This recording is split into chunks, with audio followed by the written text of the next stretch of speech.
As the land is cleared, it's also going to be tamed by the farmers who are coming in and turning that land into farmland. At first, agriculture booms, but by 1890, we're producing so much agricultural prices fall and farmers are struggling. The railroad, of course, is a main key, as that's what these red lines are railroad lines, because that's how you get out to the west to start this new life. State governments and the federal government will give enormous amounts of money and land to corporations for free to get them to build the railroads. This is all a giant government subsidy program. A lot of times people will talk as if the big government was invented in the New Deal. That's not true at all. It was invented by the Republican Party in the Civil War and the period after the Civil War through things like the railroad program. 50 million acres will be given away to railroad companies by state governments. 130 million acres will be given for free to railroad companies by the federal government. The railroad promotes settlement with cheap tickets and cheap land. In the 70s and 80s, the rainfall was good, the soil was fairly untouched, and farm prices were high, and people did really well. There were challenges. The lack of trees, the Great Plains is called that because there's really no trees on it, made building fences difficult. In areas with lots of trees, you just cut the trees down and you make wood fences. And so the plains won't be able to successfully really be conquered until the invention of barbed wire. Two guys, Glidden and Elwood, will invent barbed wire separately. Another problem is the lack of water. And so they will dig deep windmill wells, so very, very deep wells, with windmills to pull the water up. Dry land farming, this is where you water the ground and then you put a layer of dirt over the watered ground to keep the soil from evaporating in the heat.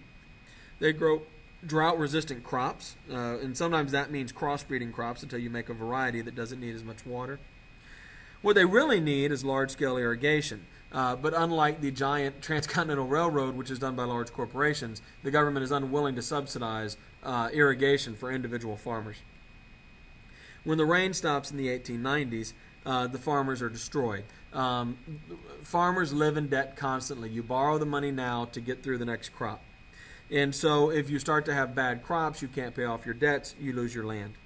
And in the 1890s, we'll see a massive reverse migration as people will be moving from the west, from the Great Plains, back to the east, creating ghost towns and abandoned farms throughout the west. The price of wheat was $1.60 in 1870. In the 1890s, it will fall to 49 cents. So that means you have to grow more than 3 times as much of the crop to have the same income that you had 20 years earlier. Commercial agriculture will replace the family farm. Cash crops are sold all over the world. Once the farmers in the 1890s begin to lose their farm, large corporations will come in and buy up all that land that's being sold cheap. You didn't make your... this was a system where we're growing largely crops and then selling them and buying what we need. This is not a lot of subsistence farming. Farmers didn't make their stuff so much anymore, they bought it from things like the Sears catalog, which we'll look at later. They were dependent on banks and interest rates and the rates that railroad charges and the shipping rates in the international markets. What's going on in Europe is affecting a farmer in say, I don't know, Idaho. And farmers lost control and lost any understanding of supply and demand.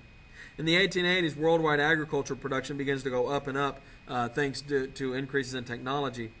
And if agricultural production goes up because of supply and demand, prices go down, and the 6 million farm families in America are going to be severely hurt by this. By 1910, 20%, in the 1890s, 20% of farm families are mortgaged to try to stay alive. By 1910, that number's gone up to a third.